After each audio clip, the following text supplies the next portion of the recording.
चलो देखो, है फ्री में पढ़ लेगा, आवाज आ रहा है उधर से, गुम्मस लग रहा है ना।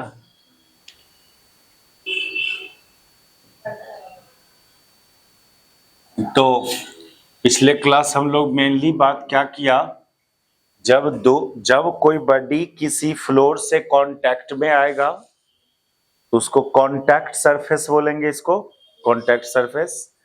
तो ये फ्लोर, यहां पर एक फोर्स क्रिएट होगा, एराइज होगा, वेक्टर आर, जिसको कांटेक्ट फोर्स बोलेंगे। और उठा लोगे, लिफ्ट कर लोगे बॉडी को, तो फिर ये फोर्स गायब हो जाएगा। ये फोर्स क्रिएट कब होता है? जब दोनों कांटेक्ट में आता है।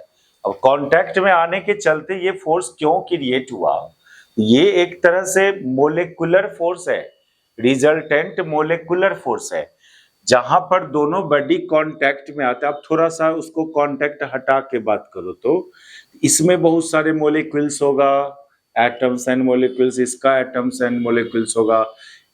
और जब काफी क्लोज आता है, कांटेक्ट में आना मतलब काफी क्लोज आना, तब जाके ना मोलिकुलर फोर्स इफेक्टिव होता है। तो वही मोलिक्यूल सबके बीच का ये रिजल्टेंट फोर्स है, ठीक है। और इसको कांटेक्ट सरफेस बोला। मान लो ये कांटेक्ट फोर्स कांटेक्ट सरफेस से थीटा एंगल बनाया, इस आर का दो कंपोनेंट, एक इधर और एक इधर, आर साइन थीटा। इस कंपोनेंट को ही फ्रिक्शन फोर्स बोले और इस कंपोनेंट को नॉर्मल रिएक्शन फोर्स बोला। और ये सब बात तब जब रफ सरफेस पर बात कर रहे हैं हम लोग। क्या? Rough surface. यदि सरफेस स्मूथ होगा तो ये वेक्टर डायरेक्ट इधर क्रिएट होता है। स्मूथ सरफेस के केस में contact force direct contact surface के परपेंडिकुलर एग्जिस्ट करेगा, यदि सरफेस स्मूथ रहा तो। इसलिए ना स्मूथ सरफेस के केस में इसका इस दिशा वाला कंपोनेंट कितना, आर कॉस 90, जो कितना 0, फ्रिक्शन फोर्स 0। ये सब बात किया हम लोग। लिखो टाइप्स ऑफ फ्रिक्शन फोर्स, इसको लिखते चलो खड़े। तो टाइप्स ऑफ फ्रिक्शन फोर्स,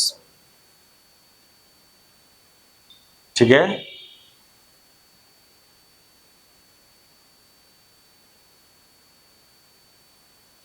ये मेनली इसमें जो टाइप्स ऑफ फ्रिक्शन फोर्स है वो दो ही टाइप का है, लेकिन फिर उसको कैटेगरी में बांटा जाता है। मेनली दो टाइप का है।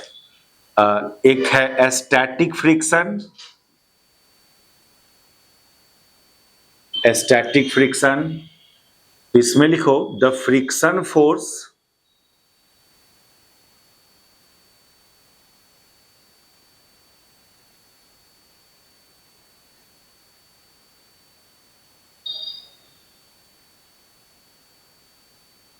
between two objects in contact, between two objects in contact when the relative motion between point of contact will be 0.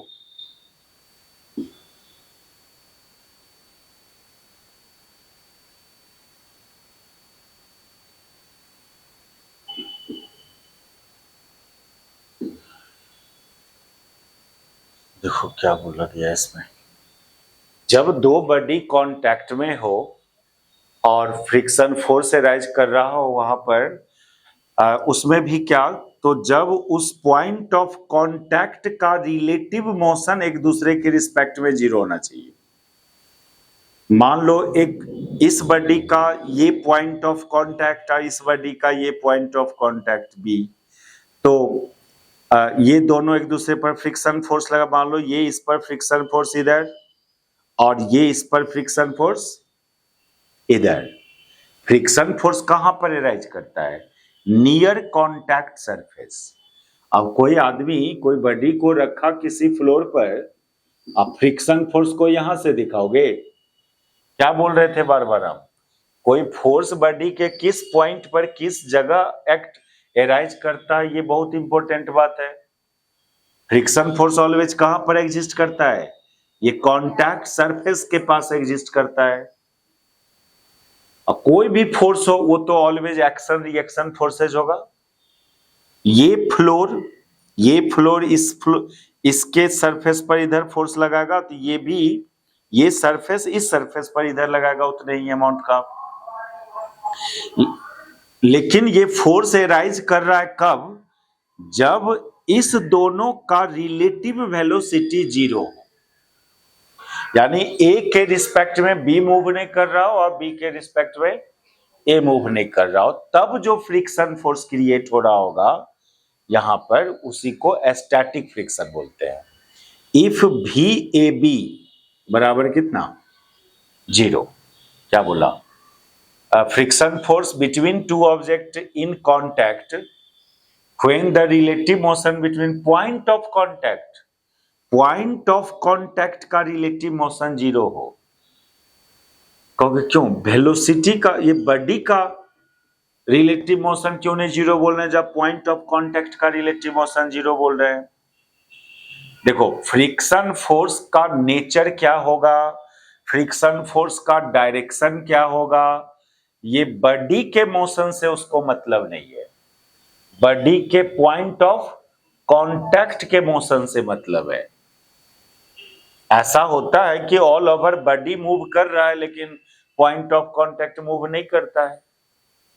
जैसे कोई बॉडी को बस के छत पर रख दिए हो और तब ग्राउंड से देखोगे तो बॉडी तो मूव कर रहा है लेकिन उसका पॉइंट ऑफ कांटेक्ट छत के रिस्पेक्ट में मोशन में नहीं है। हम ही लोग तो मूव कर रहे हैं लेकिन पैर का क्या है?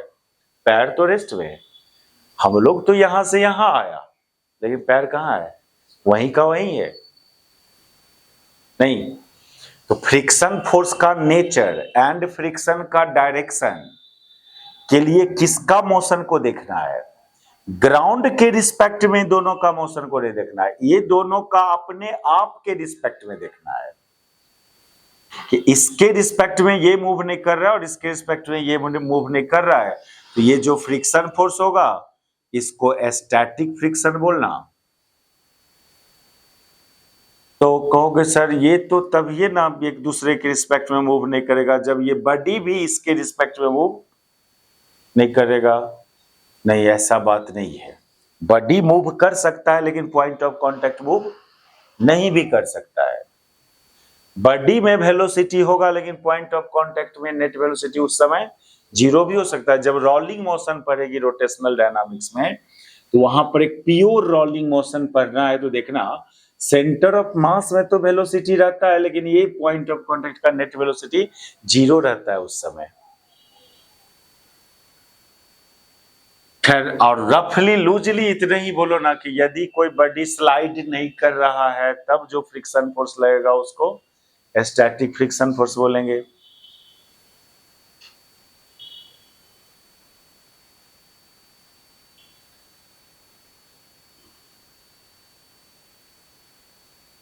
तो इसके एग्जाम्पल में हुआ कि मान लो एक बस का फिगर यहां बनाना, इसके फ्लोर पर एक बॉडी रखना और ये ब्लॉक, ठीक है, और यहां पर a block is kept on the floor of bus, और ये बस मूव कर रहा है कुछ कांस्टेंट वेलोसिटी से या कुछ एक्सेलरेशन से मूव कर रहा है, और block does not sleep on the floor, block does not sleep का स्लीप ऑन, ठीक है ना, क्या स्लीप ऑन द, सोने वाला स्लीप कितना, फ्लोर। तो अब आपसे यहां पर देखो ग्राउंड के रिस्पेक्ट में बात करेगी तो ब्लॉक भी मूव कर रहा है, ये बस का फ्लोर भी मूव कर रहा है, तो बोले कि जो ये दोनों जो एक दूसरे पर फ्रिक्शन फोर्स लगाएगा वो स्टैटिक नहीं होगा। तो ग्राउंड के रिस्पेक्ट में मूव कर रहा है कि नहीं कर रहा है इससे मतलब नहीं होता है, वो दोनों अपने आप के रिस्पेक्ट में मूव नहीं करना चाहिए। तो देखो थोड़ा सा इसको ना उठा के बात करें हम लोग, इसमें एक्सेलरेशन है, इसमें भी उतने ही एक्सेलरेशन है, उसी के फ्लोर पर रखा हुआ है। और हम क्या बोल रहे हैं, ब्लॉक डज नॉट स्लिप बोले हैं ना, यानी जो एक्सेलरेशन बस का होगा वही एक्सेलरेशन ब्लॉक का भी होगा ग्राउंड के रिस्पेक्ट में। तो आप कहोगे सर बस में तो एक्सेलरेशन इसलिए है क्योंकि इसका इंजन फोर्स लगाया होगा, इस ब्लॉक में क्यों एक्सेलरेशन है इतना? शायद इस पर भी एक फोर्स उस डायरेक्शन में लग रहा होगा, तो वो कौन हो सकता है? तो उसका यही फ्रिक्शन फोर्स की शायद ये फ्लोर, इस फ्लोर पर एक फ्रिक्शन फोर्स इधर लगा रहा है, समझे? और चूंकि ये पॉइंट और ये पॉइंट एक दूसरे के रिस्पेक्ट में मूव नहीं कर रहा है, इसलिए ये फ्रिक्शन फोर्स, और ये फ्रिक्शन फोर्स इस ब्लॉक का मास इनटू एक्सेलरेशन के बराबर होगा। समझे? नहीं समझी बात? ये इस पर रखा हुआ है और एक कॉमन एक्सेलरेशन से मूव कर रहा है। तो एक्सेलरेशन से मूव कर रहा है तो बस में ये एक्सेलरेशन है, उसका काउज कौन होगा? इसके अंदर जो इंजन है वो फोर्स लगाया होगा, इसलिए एक्सेलरेशन है। लेकिन इसमें क्यों एक्सेलरेशन है? इस पर भी शायद एक फोर्स उस डायरेक्शन में लग रहा होगा। अब वो कौन फोर्स हो सकता है? तो शायद लोग इमेजिन करता है बस का फ्लोर लगा रहा होगा, उस पर बस का फ्लोर लगा तो बस का फ्लोर फ्रिक्शन फोर्स लगाएगा, तो इस पर फ्रिक्शन का डायरेक्शन इधर हुआ नहीं, और चूंकि ये एक दूसरे को स्लिप नहीं कर रहा है इसलिए ये फ्रिक्शन फोर्स कैसा? स्टैटिक नेचर का। तो हमारे नजर में मूव कर रहा है कि नहीं कर रहा है उससे मतलब तो नहीं ना है, दोनों एक दूसरे के रिस्पेक्ट में मूव नहीं करे तब जो फ्रिक्शन फोर्स लगेगा वो स्टैटिक फ्रिक्शन। और दूसरी बात, ये जो मन में लोग के रहता है कि फ्रिक्शन का डायरेक्शन ऑलवेज मोशन के ऑपोजिट, यहां तो मोशन जिधर हो रहा है उधर ही लग रहा है फ्रिक्शन फोर्स ना।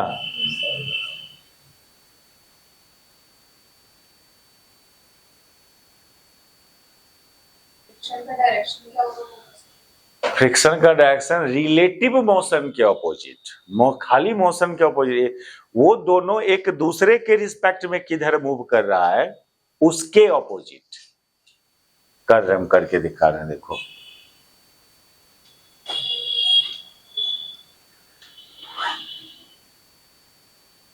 मिटावे, तो ग्राउंड के रिस्पेक्ट में मोशन को नहीं देखना है, जो दो सरफेस एक दूसरे से कांटेक्ट में है वो दोनों अपने आप के रिस्पेक्ट में मोशन में है या नहीं है।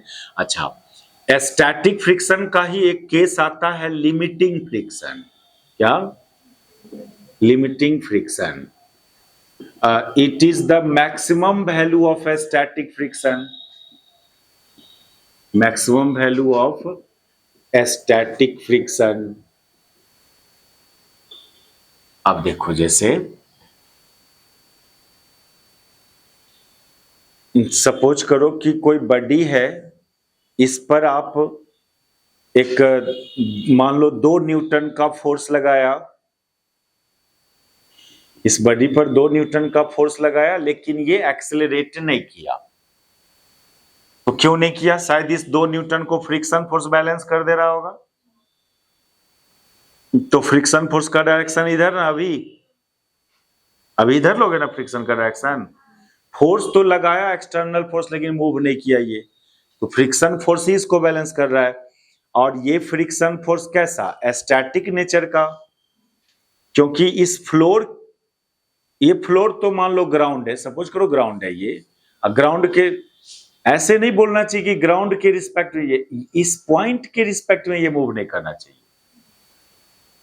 ठीक है। लेकिन यदि ये मूव खुद नहीं कर रहा है और डायरेक्ट बोल दे कि इस फ्लोर के रिस्पेक्ट में बॉडी मूव नहीं कर रहा है तो भी चलेगा, हालांकि एग्जैक्ट ट्रू बात बोल रहा है, ये नहीं बोलना चाहिए कि इस बॉडी के रिस्पेक्ट में ये बॉडी मूव कर रहा है कि नहीं, ये सही बात नहीं है। बोलना है इस बॉडी का ये पॉइंट ऑफ कांटेक्ट के रिस्पेक्ट में उस बॉडी का ये पॉइंट ऑफ कांटेक्ट मूव कर रहा है कि नहीं कर रहा है। लेकिन ट्रांसलेशनल मोशन में क्या होता है ना कि यदि बॉडी मूव नहीं कर रहा है तो उसका पॉइंट ऑफ कांटेक्ट भी मूव नहीं करेगा, इससे कंफर्म रहो। इसलिए लोग बॉडी का नाम ले लेता है, पॉइंट ऑफ कांटेक्ट का नाम नहीं लेता है। लेकिन जब रोलिंग मोशन में जाएगी तो वहां पर इट में भी पॉसिबल बॉडी मूव कर रहा होता है लेकिन पॉइंट ऑफ कांटेक्ट मूव नहीं कर रहा होता है। तो ठीक है, ट्रांसलेशनल मोशन के केस में पॉइंट ऑफ कांटेक्ट हट के बॉडी पर बात कर सकती हो। यदि इस बॉडी के रिस्पेक्ट में ये बॉडी मूव नहीं कर रहा है तो जो फ्रिक्शन फोर्स लगेगा वो स्टैटिक। ठीक है,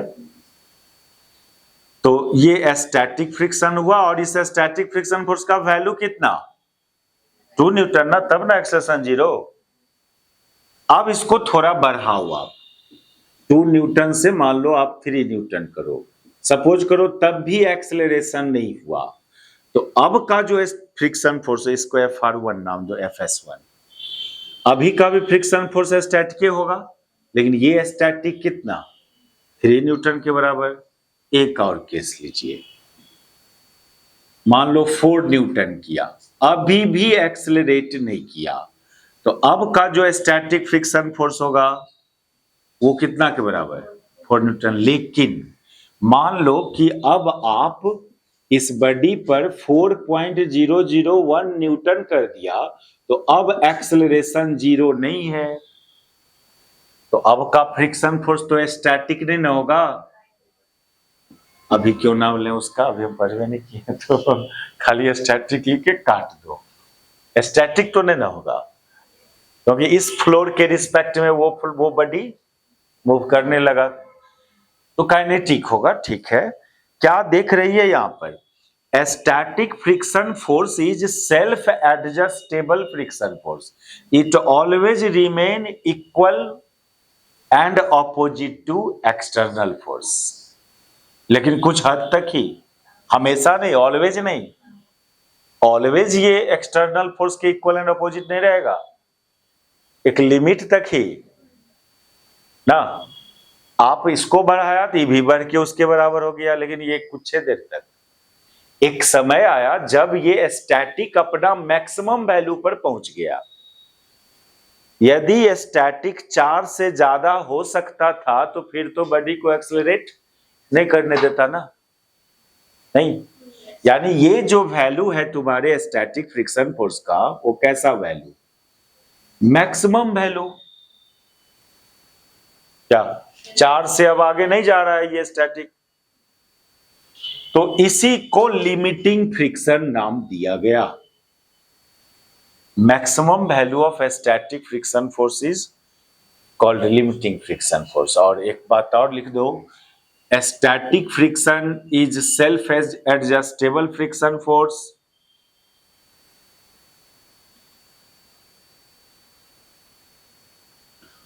is self adjustable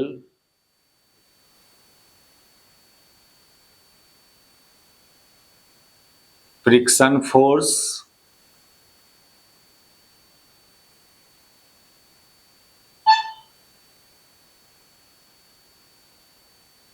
limiting friction is also static friction, लेकिन स्टैटिक का मैक्सिमम वैल्यू।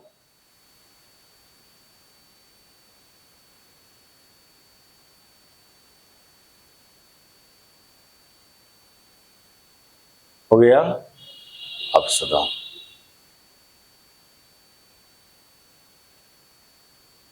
ये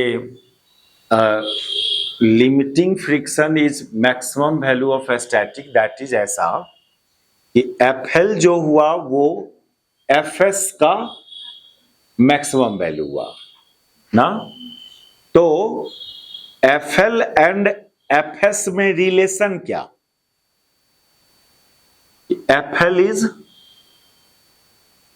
क्या, ये इसका मैक्सिमम वैल्यू है, मैथमेटिक्स में ये बहुत बार देखी होगी इस तरह की बात कि यदि x का मैक्सिमम वैल्यू a है तो x का जनरल वैल्यू क्या होगा, less than equal to a ना, नहीं? तो यही बात यहां पर कि fs का मैक्सिमम वैल्यू fl है तो fs का जनरल वैल्यू क्या होगा, less than equal to fl। देखो ना 4 न्यूटन मैक्सिमम वैल्यू है, अने तो उससे कम में ना है स्टैटिक 2 3 ना। इसका भी खूब यूज है न्यूमेरिकल्स में इस इनइक्वालिटी का।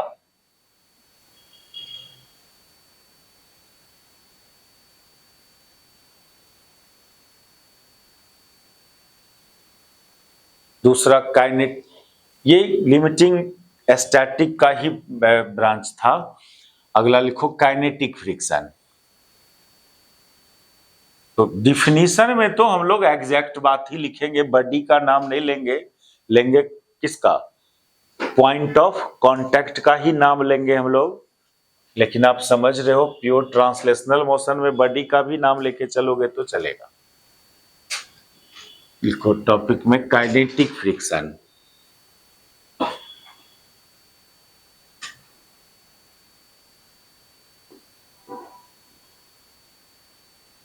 If there exists relative motion, if there exists relative motion between point of contact,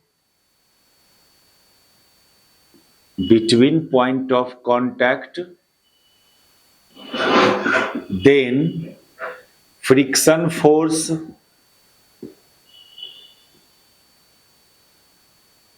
near contact surface is called kinetic।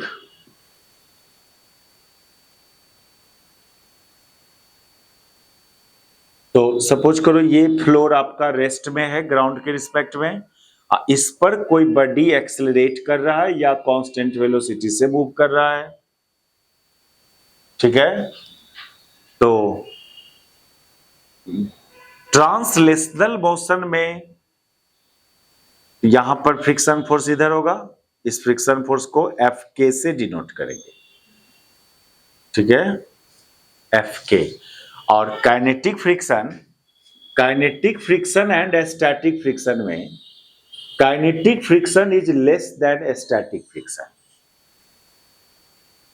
Body जब तक मूव नहीं किया है तब तक देखती होगी कि ज्यादा फोर्स लगाना पड़ता है, और जब मूव कर जाता है थोड़ा कम भी कर देगी फोर्स तो चलते रहता है, ऐसा होता है कि नहीं। तो मूव जब तक नहीं किया है तो ज्यादा फोर्स लेने, उस समय तक तो स्टैटिक लग रहा था, और जब मूव कर गया तो अब काइनेटिक लगेगा, यानी मूव नहीं किया था उस समय स्टैटिक ज्यादा था काइनेटिक से। या ऐसे भी देखो ना, देखो एक कोई बॉडी किसी दूसरे बॉडी पर कोई बॉडी को किसी पर रखे हो आप, तो बोले थे ना बहुत सारे वैली माउंटेन होता है ना बॉडी में, और दूसरा बॉडी जिसको रखे हो उसमें भी वैली माउंटेन होता है, और एक का वैली माउंटेन दूसरे में फिट रहता है। इस पर जब आप एक्सटर्नल फोर्स लगाओगे तो जब तक ये टूटेगा नहीं, टूट के भरेगा नहीं गड्ढा, तब तक ये ट्रांसलेट नहीं होगा, ठीक है। और टूट के जब भर जाएगा दैट इज सरफेस में स्मूथनेस आ जाएगा, क्या सरफेस थोड़ा स्मूथ हो जाएगा, तो उस समय का फ्रिक्शन काइनेटिक। तो काइनेटिक फ्रिक्शन थोड़ा स्मूथ वाला केस का है, और स्टैटिक फ्रिक्शन रफ केस का है, नहीं, इसलिए kinetic is less than static. देखो अब इस काइनेटिक में, हाँ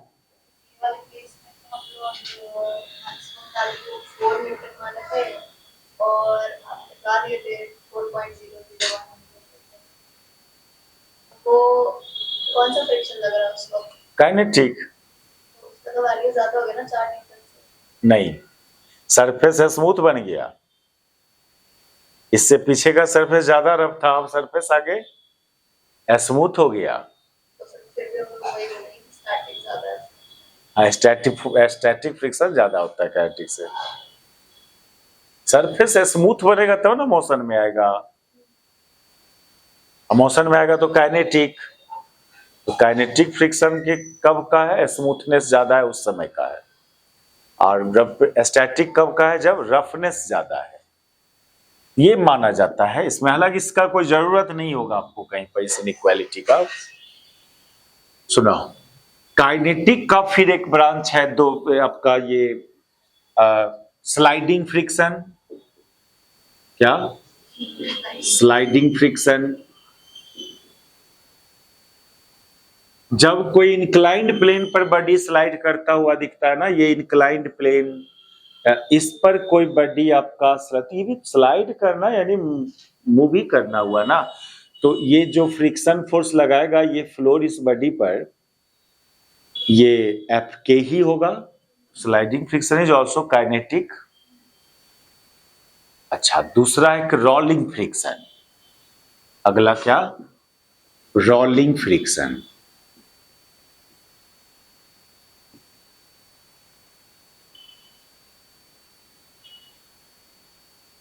अभी तो यूज नहीं होना है रोलिंग फ्रिक्शन का, रोटेशनल डायनामिक्स में इसका खूब यूज है।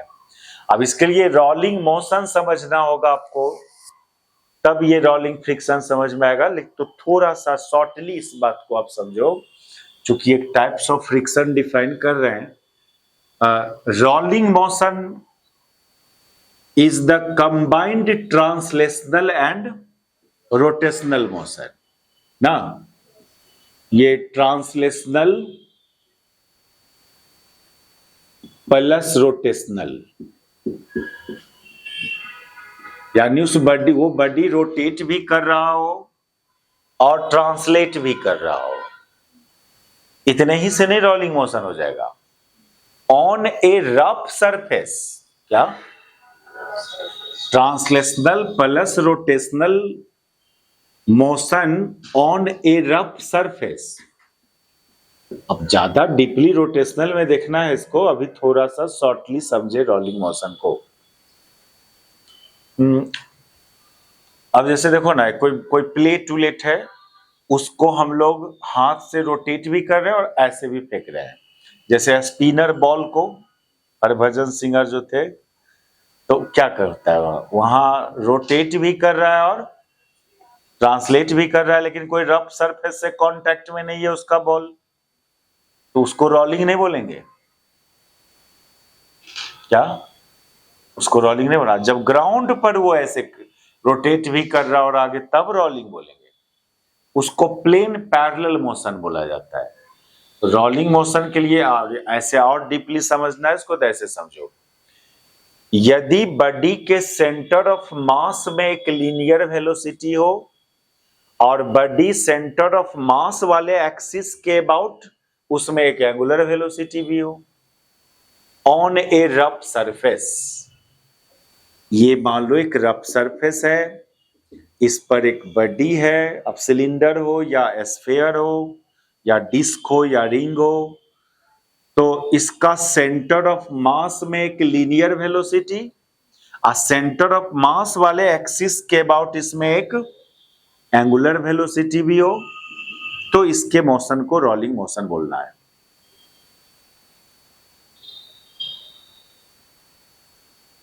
अब इसमें क्या होता है ना कि ये जो पॉइंट ऑफ कांटेक्ट है, इसका नाम दे दो P।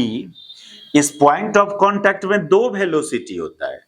एक तो चूंकि ऑल ओवर बॉडी भी वेलोसिटी से आगे जा रहा है, तो इसके हर पार्टिकल भी वेलोसिटी से आगे जा रहा होगा, तो एक लीनियर वेलोसिटी इसमें भी होता है। एक linear velocity due to rotate करने के चलते टेंजेंशियल वेलोसिटी ओमेगा आर, क्या नहीं होता है, रोटेट कोई सर्कुलर मोशन में रहता है, ओमेगा एंगुलर वेलोसिटी तो नहीं, इसका एक टेंजेंशियल वेलोसिटी ओमेगा आर लिखते हो, v बराबर ओमेगा आर। तो एक लीनियर वेलोसिटी इसमें इधर ओमेगा आर, आर रेडियस इसका। तो ये जो पॉइंट ऑफ कांटेक्ट है उसमें दो लीनियर वेलोसिटी, और वो दोनों linear velocity opposite, v and omega. अब यहां पर तीन पॉसिबिलिटी आता है। एक पॉसिबिलिटी है कि जब v बराबर ओमेगा आर हो तो vp जीरो, क्या यानी पॉइंट P का इंस्टेंटेनियस वेलोसिटी जीरो, और जब वेलोसिटी जीरो तो फ्रिक्शन फोर्स